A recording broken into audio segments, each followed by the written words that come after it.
those of you guys, the recording is recording me, not you. Okay, so don't be shy to come on camera and do the movements with me today. We will be doing a couple exercises together today.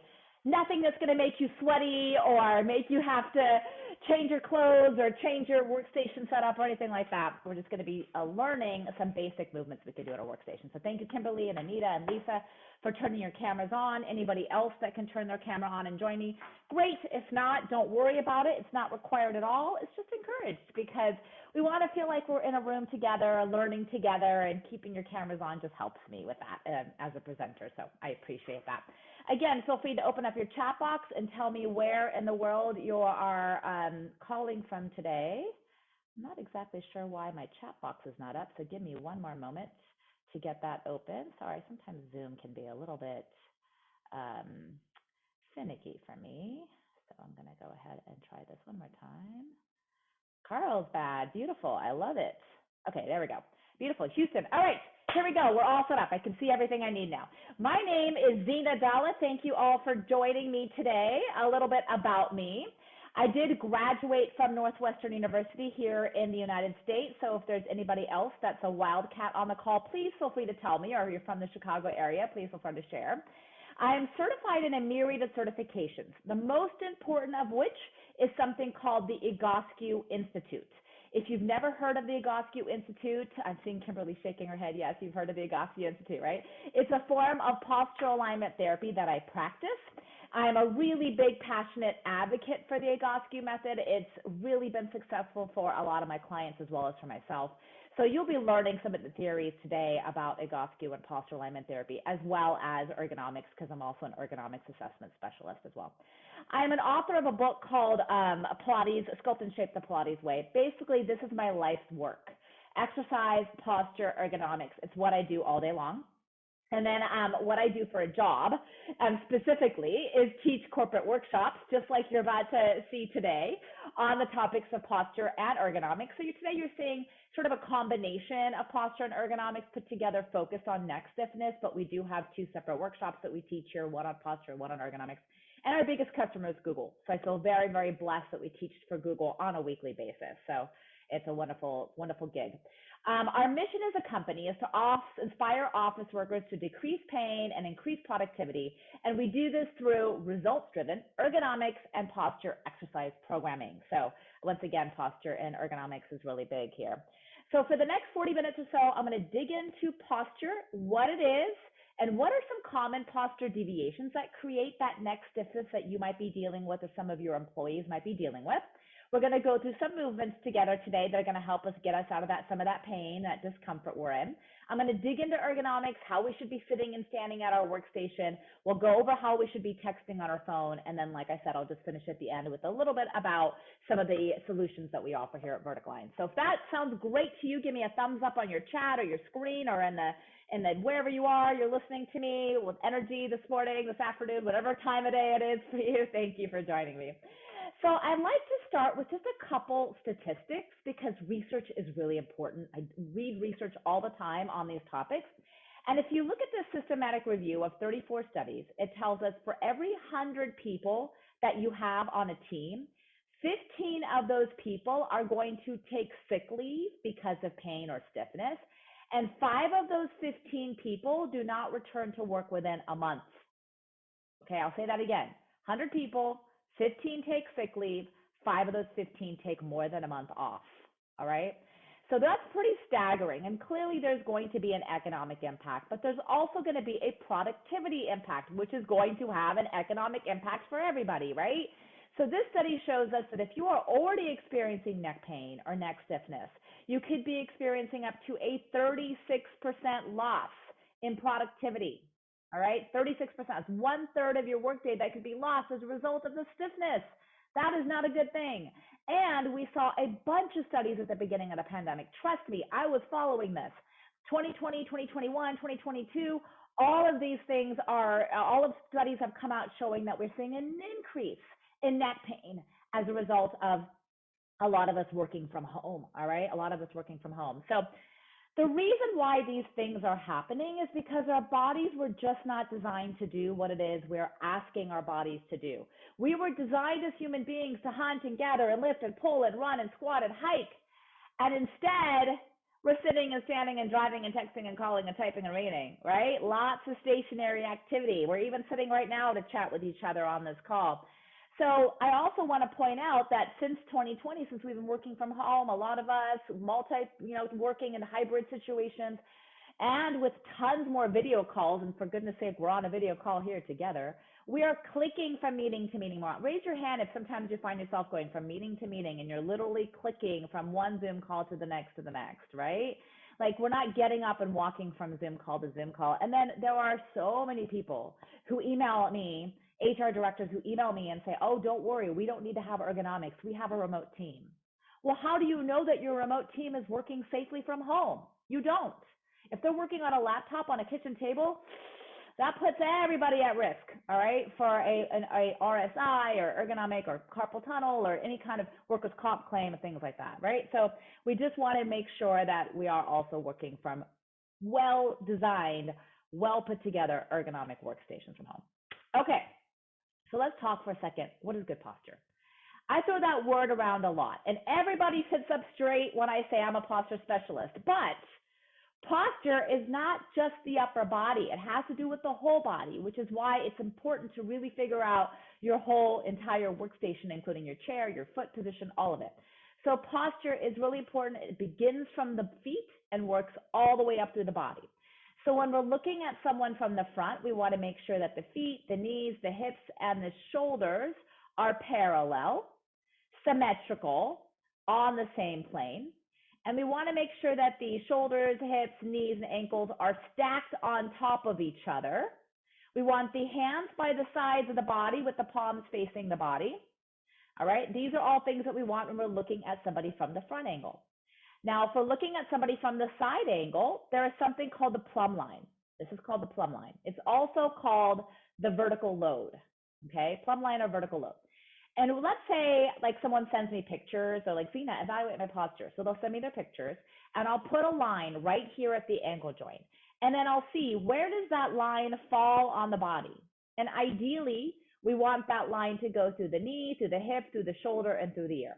And when the body is set up like this, when we have symmetry and hands by the sides and the plumb line really nicely aligned here, then that's when we don't really have a lot of pain and stiffness in the body, because the muscles are working the way that they're supposed to. The muscles are exactly in their right position. It's when we fall out of alignment or we get to something called a posture deviation that things start to fall apart. That the neck stiffness starts to happen, the hip pain starts to happen, the knee pain starts to happen, because now the muscles have to work overtime or overdrive to bring the joints back into alignment.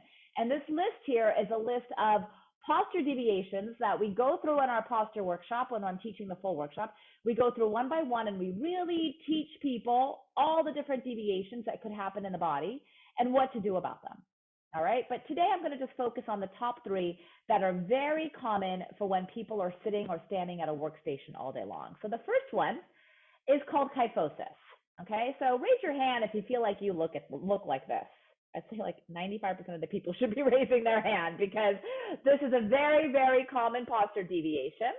It's called kyphosis, like I mentioned. It's rounded shoulders and forward head. So if I were to draw that imaginary line, all right, and I'm not very good at drawing a line with this particular mouse that I'm working with right now, but it would go through the shoulder, but you see how far away that's where the ear should be.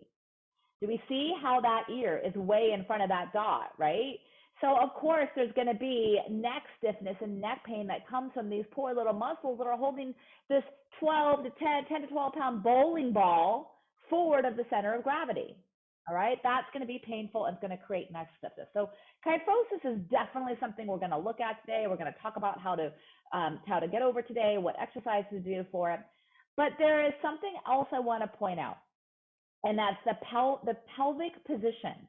The position of your pelvis can also have a really big impact on what's happening in the rest of your body. So if you go back to the orange guy here, right, you can see that we have a nice lumbar curvature and a nice glute development, okay? If I go down to this guy here, he has a little bit of glute development, but it's not as much. He doesn't really have like a lumbar curvature. It's kind of flat. He has a lot of rounding up in here. His knees are bent. If I were to draw this imaginary line, it misses the knee joint, right? It goes to the hip, which is great, but it misses the shoulder and misses that ear, all right? So we don't have that plumb line because his pelvis is tucked underneath him. And this is a very common way that people sit throughout the day. This can create a lot of issues, and it can create neck stiffness because look where that head is. It's not loaded on top of the spine, right? It's forward of that spine. So the pelvic position can create a problem as well. I also want to point out asymmetry. So this is called shoulder disparity. So you can see here, one shoulder dropped lower than the other. This often has to do with ergonomics, how we're typing, how we're mousing, where we're looking, how we're sitting. You can see here the shoulders really turned in, okay, like kind of facing forward versus facing up towards the ceiling. So this is called a shoulder disparity. And then finally, we have something called a pelvic or hip disparity. This is very common, probably the number one thing causing lower back pain. I know today's workshop is about neck stiffness, but this one contributes significantly to lower back pain. So this is when one hip is higher than the other, one pelvis is tipped forward more than the other. So if you look at this, you can see a lot of glute here, less glute here, pant line angling forward here, pant line is straight here, left hip is hiked here, okay? So, and then as a result, because our hips are hiked, you can see your shoulders are off, our fingers are off, everything is crooked, right? So these are all different posture deviations that can be contributing to neck pain, okay? And these come often from immobility, offset workstations, sometimes from athletic or sporting events where someone's maybe doing like a golfer or a baseball player where they're doing asymmetrical movement over and over again, right? All right. So I'm going to go ahead and dive right into exercise. I'm going to explain a little bit later why, but I want to just get you moving because you've been listening to me now for 10 minutes and it's time to get moving. So I'm going to just give you a quick little stretch here. So if you're on the call, especially if you're on video, please participate. It's really easy movement. If I teach you anything today that does not feel good in your body, then don't do it, all right? It's not a big deal. You can skip it, but I encourage you to at least give it a try, or if you have an injury and you know right off the bat that it is not going to feel good for you, then obviously you can miss it. This first one is sitting, so I'm going to have you scoot to the front of your chair, all right? Feet flat on the floor. I wear my very bright colors for you all this morning so you can see me nice and clearly here. And you're just going to grab onto the back of your chair. Now, if you're at a workstation that does not have a back to the chair, then you can feel free to interlace your hands behind you. Okay, so this is very simple. We're going to squeeze our shoulder blades together behind us. We're going to lift our chest a little bit and lift our eyes slightly. Keep your elbows straight, and we're going to hold this position. Now, higher up the hands are, the more stretch you're going to get here. So find whatever works for you.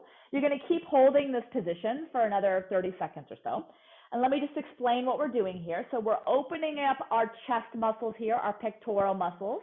These muscles, when they're tight, they pull that shoulder forward like I showed you in that kyphosis. This also can help a shoulder disparity. So if you have one shoulder that's higher or lower than the other, this can help even it out. We're making sure we're breathing here. So this is a great little stress relief also throughout the day. And like I said, it's going to help to open up those really tight chest muscles that come in that kyphotic posture. So let's do 5 more seconds. Make sure we're breathing. And then you can come on out of there and give me a quick thumbs up on the chat if you felt that stretch in your chest and your shoulders, if that felt good for your body. Beautiful. I love it. That's what we want to emphasize. Okay. So now I'm going to talk a little bit about ergonomics. What exactly is ergonomics? What does it mean? And all the different details behind it. So ergon means work and nomics means law. So remember we talked about how our bodies were designed to move. We were not designed to sit all day, right? But obviously we are going to be sitting at a workstation or standing at a workstation for the foreseeable future. That is just how we live these days. I'm at the computer all day long throughout the day, despite the fact that I have a very active job where I teach exercise, right? So if we're going to be confined to one space, we might as well make this the best space possible. So really, ergonomics is the law around how we work.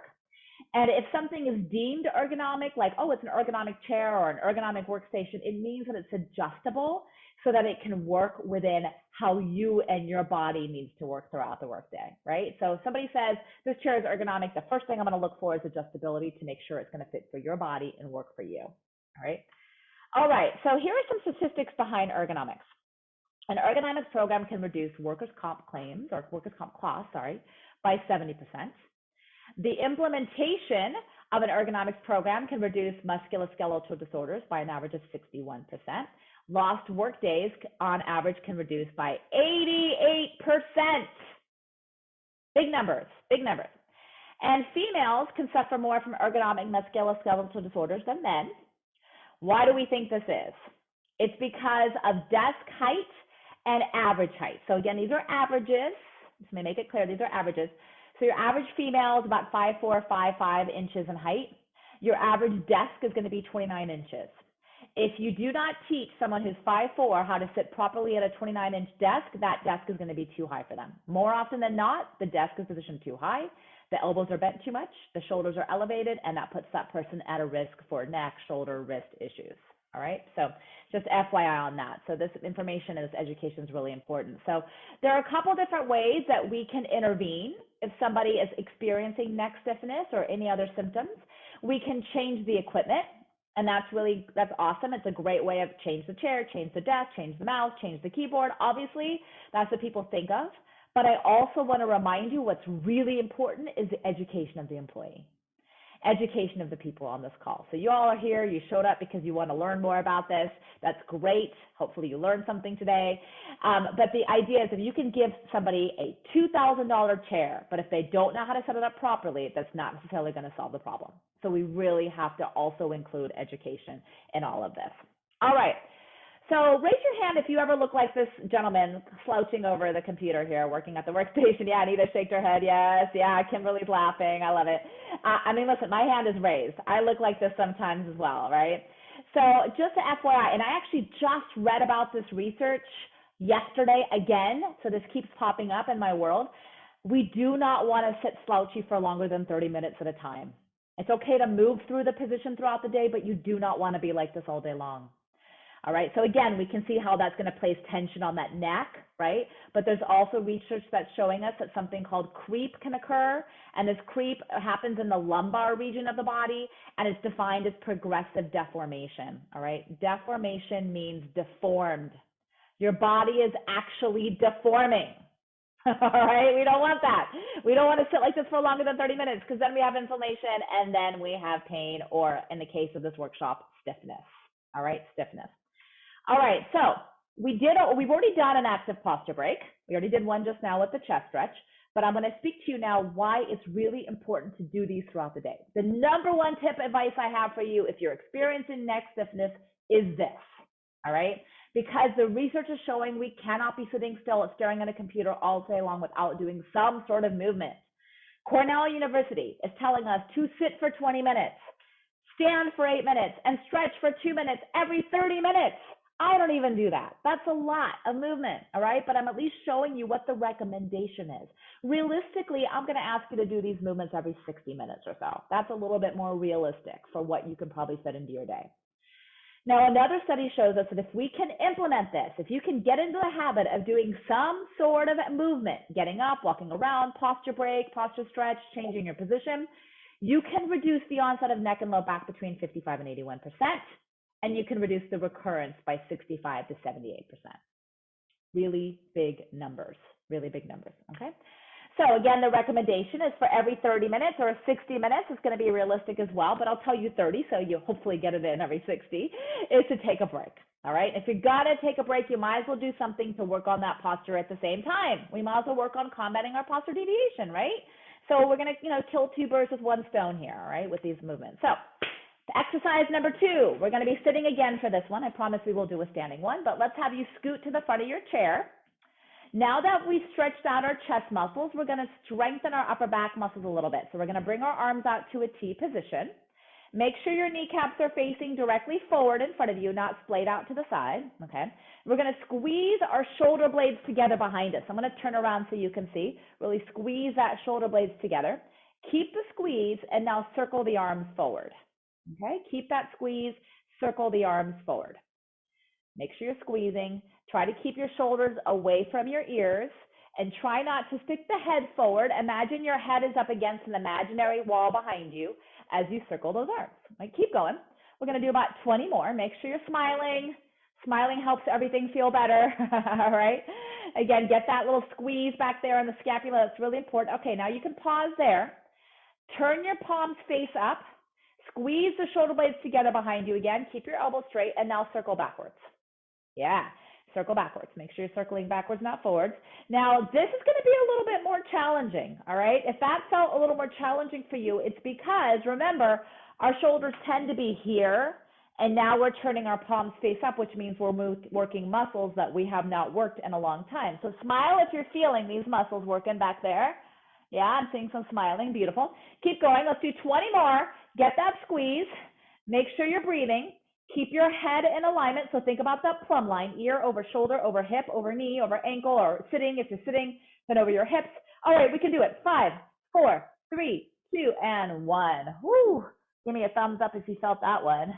Might have gotten you a little bit sweaty. That's okay. I promise no sweat, but sometimes I break my promises. Okay, so let's talk about how to sit at the workstation. Again, today's workshop is a lot about neck stiffness. And the number one thing I see is people in that purple guy slouching over position. So how do we make sure that we're sitting properly? We want to make sure we have a great chair that can support us, right? And we want to try to find that plumb line, okay? The hip, shoulder, ear, right? You can't really see my ear here because I have a lot of hair. But there's the ear right about there. So there's that plumb line, okay? So that is the number one thing I see when I'm doing ergo assessment is people have their arms in front and they're leaning forward, but you really want to try to find this plumb line position. If you have a chair that you can put your scapula, okay, your shoulder blades, your scapula, same thing, that your scapula is pressing up against behind you, that would be really amazing and be really helpful. You do want your elbows below your shoulders when you're typing, okay? Elbows below the shoulders when you're typing. And then you want your elbow at a 90-degree angle, or you can have it at a 110-degree angle where your wrist is lower than your elbow. You do not want your wrist higher than the elbow. I'll say that again. You do not want your wrist higher than your elbow. Number one positional mistake that I see is wrist higher than the elbow. So wrist equal or lower. Neutral wrist position, so nice flat wrist here when you're typing, and you're only going to use your elbows on the armrest if your armrests can size properly. If your armrests are adjustable and can size to you, great. If they cannot, then you don't want to use them. You want to have your elbows just relax underneath your shoulders, all right? Now, lower body, we talked about pelvic position and posterior pelvic tilt and how important it is not to be sitting in a posterior pelvic tilt. So what you really want is going to be lumbar support. If you can give yourself lumbar support here, you can see that natural curvature in the lumbar spine, right? Then hips at 90-degree angle, or again, you can have your knees lower than your hips. That would be fine too, just like the elbows and the wrists, knees lower than the hips. You want a little bit of space behind the back of the knee and the front of the chair just to make sure you're not cutting off any circulation here. Your knees are going to be directly in front because remember we talked about posture and how the knees and feet and everything should be facing forward. Same thing goes for sitting at your workstation. Feet, knees, feet, everything facing forward.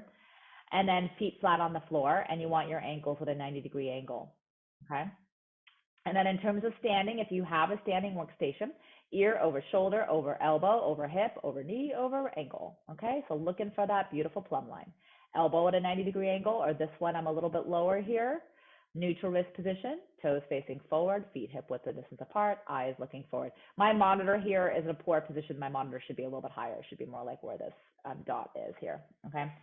So that is your sitting posture, but I just want to remind you, sitting in standing position, that immobility is the reason why we're having a lot of this neck stiffness and neck pain issues. So even though you're going to sit like this throughout your day, the more you can move in and out of these positions, the better. So if you have a sit-stand solution, get up and down as frequently as you can.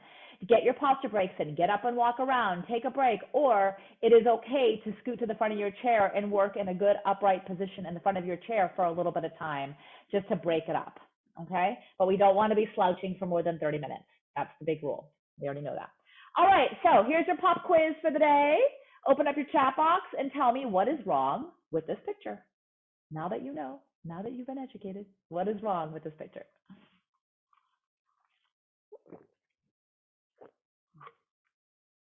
Exactly, Anita. Yep, Kimberly, you got it. Both of you got it. Elbows are higher than the wrist. Beautiful. Yep.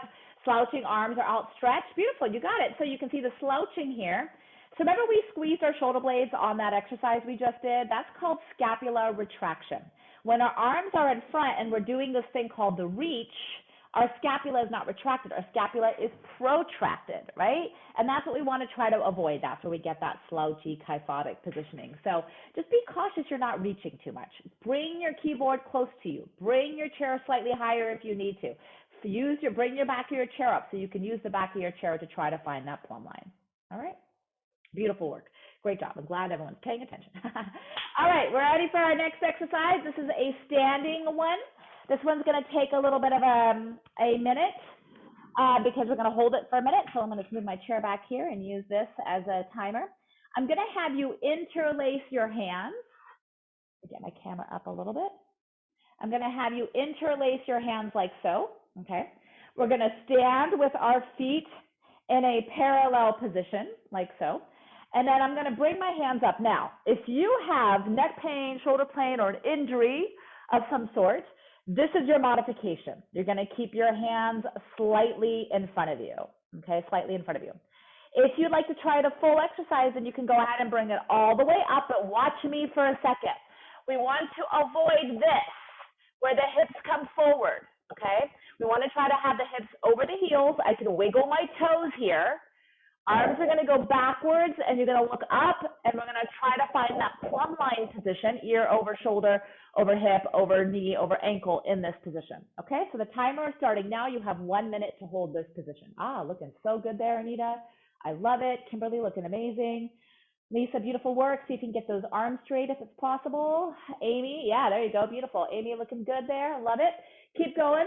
You're all looking great. Those of you off camera, I'm cheering you on. You have about 43 seconds to go. What we're doing here is we're building endurance in the body here. We're building up our endurance muscles. So we've talked about posture deviations, okay? We talked about posture deviations and kyphosis, and how kyphosis is how we get that neck tightness, right? So if you've noticed, I'm not giving you any neck stretches today.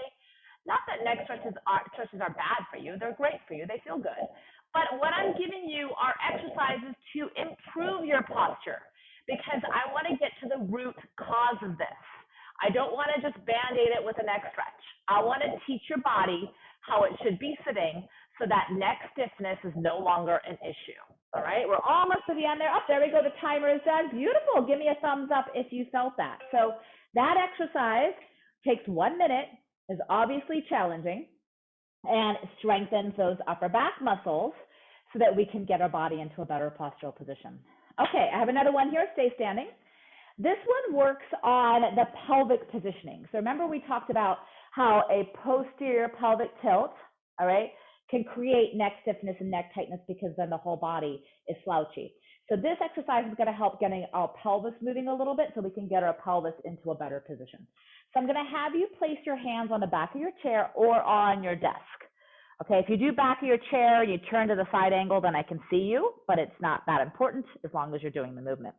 I'm going to soften my knees a little bit because if you have tight hamstrings, this movement can be challenging. We're going to tuck our pelvis underneath us and look down at our belly. And then we're going to arch and look in the opposite direction, but I really want you to try to arch your lower back. And that is why we're going to bend our knees, because again, if you've got tight hamstrings, this position, this movement might be challenging. So really looking for an arch here. Then you're going to go again, round the lower back, look down at the knees or belly, and then you're going to bend those knees, arch the low back, and you can look up. All right, so go back and forth at your own pace here. This should feel really good. What we're looking for is mobility in that pelvis, all right? Really getting that pelvis moving, because a stuck pelvis, like I said, can really impact your spine, your neck, your cervical spine, all the things that can be contributing to that neck stiffness. So keep going. We'll do about 5 more. Looking really good there, Kimberly. Beautiful. Some of you I can't see because you're got your fancy screen protector thingies on, your virtual backgrounds on, but that's okay. I'm cheering you on. Oh, beautiful arch there, Kimberly, looking really good. Amy as well. Beautiful. Let's do 3 more. Make sure you're breathing. Should feel really good on the hamstrings and the body. If you have any questions on any exercises, make sure you let me know. And this, again, everything I've taught you today in terms of movement can be done in 1 to 2 minutes. 1 to 2 minutes, little breaks here. So you would just pop up, do a couple pelvic tilts, and you can go right back to working. All right, come on out of there. Give me a thumbs up if you felt that. If that felt really good. Yeah, beautiful. I love it. Awesome. All right. I just have 2 more quick little slide decks, and then again, I'll go into a description of what we do at Verticline, and then I'll open it for questions. So just want to point out that I get all the time answers from people say, oh, we have standing desks at our company. We're good. Everybody's got a standing desk. All right, well, standing desk doesn't necessarily solve the neck pain problem. All right, we discussed all the various reasons why we might have neck stiffness, right? Kyphosis, posterior pelvic tilt, shoulder disparity. Sometimes pelvic disparity can cause that problem, right? Those are all things that can still happen at a standing desk, all right? The standing desk does help with the immobility problem, so that's good, but it doesn't necessarily help, and we can still be standing with our head forward, our ear in front of our shoulder, and still be dealing with neck pain at a standing desk. So it may make it better, but it probably won't make it fully go away, all right? So just keep that in mind. Standing desks do not solve the neck pain problem. But this one can help with the neck pain problem. So how we should be texting on our phone. So let's have everybody grab their phones for a moment. I want you to put your elbows on your desk and then have your phone in front of your face so that you're looking at your phone in front of your face, okay? So even if you have to lean forward a little bit, if you lean forward, I want you to think about hinging from your hip joint, not rounding from your back. So I'll show that again. Hinging from the hip joint, not rounding from the back. Place your elbows on your desk, and you will see your phone is in front of your face. Beautiful, Nita. Beautiful, Kimberly. I love it. Okay. Yeah, so when we do that, that reduces the amount that we have to go into neck flexion. So the more often that you can bring your phone in front of your face, the better. So these 3 positions here all are showing different ways to hold your phone. This middle one here is great for a waiting room. So if you're going to a doctor's office or a waiting room, oh my gosh, I walk into those spaces and I want to cringe because everybody is like this. And I'm like, not only are we slouching over looking down at our phone, but our legs are crossed. It's like a double whammy. So what I would suggest you do is scoot to the front of your chair, hinge from your hips, place your elbows on your knees, and now you'll notice my head does not have to look down because I'm hinging from my hip joint. I'm not looking down from my head, okay? Another one that's great for a standing position is to just sort of cross one arm underneath you. You can rest that elbow on, and you can kind of use one hand here on your phone if you're scrolling. So if you're standing at your daughter's ballet class and you've got 5 minutes, you're going to scroll on your social, you can do that and use one hand to do that. Switch hands, too, would be a great thing to do. It's always good to switch hands. We talk about that a lot with mousing. The more we can switch hands and be ambidextrous, the better. All right. We hit the end of the curriculum, so hopefully you picked up some tips there to help you with your neck pain and your neck stiffness. I'm just going to quickly roll through what we do here at Verticline, and then I will open up for questions. I'm going to drop a link in the chat, so anybody who has any questions on pricing for their particular team, if you are managing a team of people, please feel free to book a quick little 10-minute appointment with me so that we can go over that in detail. But going through this really quickly, these are the 4, we have a lot of services, but these are the 4 services I'm going to highlight today that apply to corporate teams and individuals as well. But we do offer a virtual posture workshop that digs in deeper to the posture deviations. So with this workshop, we talk about more about knees and hips and ankles and feet, and we cover a lot more exercises, and we really dig deep. This is available for any team that is looking for as a corporate wellness activity. And this particular workshop has been offered over 250 times to different Google teams around the world. So it's quite popular, very well received, highly educational, and lots of fun. Everything we teach here at Verticline is taught on Zoom meetings, not Zoom webinars, so that we can engage and see people and really feel like we're in a room together. So it's meant to be a conversation and a discussion about your body. The next thing we offer is a workshop in ergonomics. So this is for your team that may really just need a brush up on how they should be working at home. Every remote team should be offering some sort of education on how to set up your workstation at home. It's going to make them more productive, have less pain, and it positions you as an employer in a wonderful place of really taking care of your employees and your people. We can do it in an hour. We can educate 100, 200, 300 people in 1 hour. So for this, we talk about how to sit and stand at your workstation. We go over different home hacks that you can do. We'll do both workshops do offer a live assessment. So the posture one has a live posture assessment. The ergonomic one has a live sitting assessment. So we'll go over someone's sitting desk posture and their chair and how everything looks and give feedback on that. All right. We do have a free email list. So if you book a quick call with me using that link in the chat and you want to chat with me a little bit about your team, we're happy to give you free entry into this program. Anyone that takes our workshop gets access to this program. It is one exercise email per day, 5 days a week. So if you love the posture exercises and you understand the research behind it and why it's important, this is a great reminder tool. All right, for you. So you get one email a day. People tell me all the time, Zeena, I see your name and I realize, oh, I need to take my posture break. So there are worse things to be known for around the world than teaching people how to do posture breaks. And then finally, we do offer individual ergonomic assessment. So if you're an individual on this call and you feel like you need a little bit of help with your ergonomics assessment, we can do that. We also, I don't have it in this deck, but offer individual postural alignment therapy. So one-on-one exercise therapy for clients that are looking to get a little bit deeper in their posture and how to fix that. But we do both individual ergo and posture therapy. For the ergonomics assessments, if it's for a corporate team, then it's usually we're working with the HR team to help them provide the exact equipment that someone might need. And we do it all virtually through pictures and videos and things like that. So, all right, so like I said, we are very, very blessed that one of our biggest customers is Google. And so we have some amazing testimonials from Google, from our workshops, from our exercise programs. Again, feel very blessed to have that relationship and to work with that. And that is it. I did it. I said 40 minutes. I came 3 minutes early. So I will now open up for questions. Anybody have questions on anything that I discussed? Not sure what that Zoom link is. Yes, Anita. Trying to unmute. Okay, I have one of these funny looking things. This goes to the back, right? I just want to make sure no, I don't think so. Normally it's the other way. Normally the opening is to the front. But you're on a blurry screen. Right. Okay. Yeah.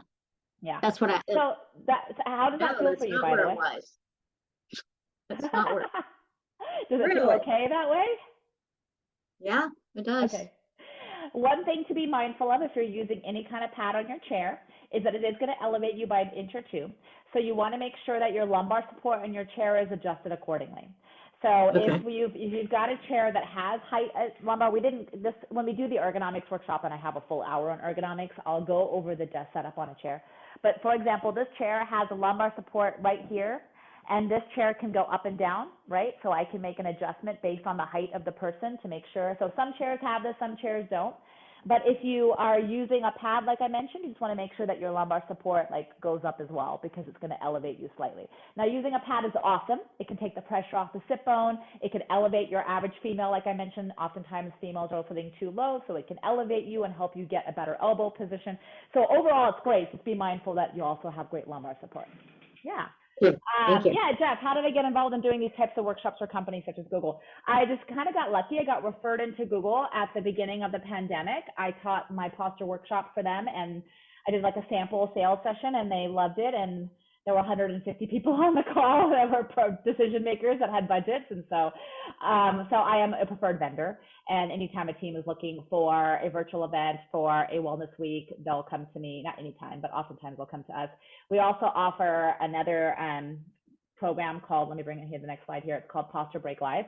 These are continuing education. So for any team that has already done the posture workshop and the ergo workshop, and if the team loved it and they're looking for ongoing education, then we can come in weekly, bi-monthly, bi-weekly, however we want to do it, and teach little 30-minute workshops. So for example, right now we have one corporate team here that has us a monthly retainer. So we teach an ergonomic workshop for them every other month for their new employees.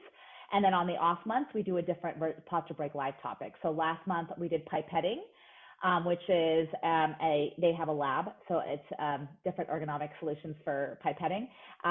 This month coming up, I think we're doing the vision exercises. And then a couple months, I think I'm doing uneven hips maybe, or uneven shoulders. I can't remember off the top of my head. And then we have Google Teams as well. We have one right now that we're literally scheduling a different posture break live every month. So yeah, so very lucky and blessed to have that relationship, and looking for more companies to spread the wealth to. So please feel free to sign up for a little, so we can go over pricing and all that fun stuff. Any other questions? Oh, do you still sell things on your website?